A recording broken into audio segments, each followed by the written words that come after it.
साधारण आदमी के अंदर एक बड़ा राज छुपा है। ये एक खतरनाक पूर्व टॉप एजेंट है।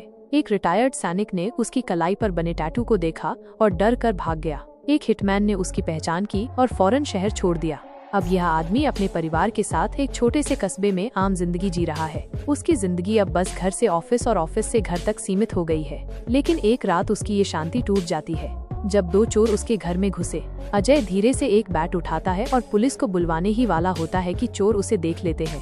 वो उन्हें घर में रखे थोड़े से पैसे लेने के लिए कहता है, लेकिन वे इससे संतुष्ट नहीं होते। महिला चोर उसकी सोने की घड़ी छीन लेती है और फिर उसकी शादी की अंगूठी पर नजर डालती है। तभी केल्विन का बेटा अचानक अपने कमरे से बाहर आता है और एक चोर को गिरा देता है। इससे महिला चोर को उसकी मदद के लिए जाना पड़ता है।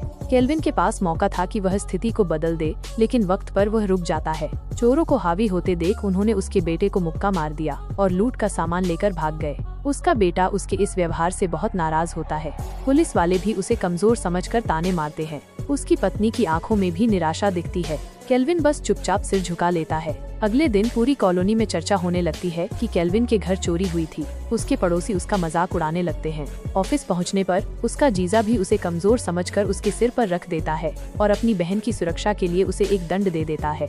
लेकिन कोई नहीं जानता कि केल्विन असल में FBI का सबसे खतरनाक एजेंट था। वो अपने पुराने साथियों से संपर्क करता है और उन्हें बताता है कि उसने चोरों को इसलिए नहीं रोका क्योंकि उनकी बंदूक खाली थी और वे केवल भटके हुए लोग थे। वो बस एक सामान्य आदमी की जिंदगी जीना चाहता था। लेकिन जब वो अपने पिता से मिलने जाता है तो पिता की बातों से वो सोच में पड़ जाता है। घर लौटने पर उसकी बेटी बताती है कि उसकी बिल्ली वाली कंगन भी चोरी हो गई है।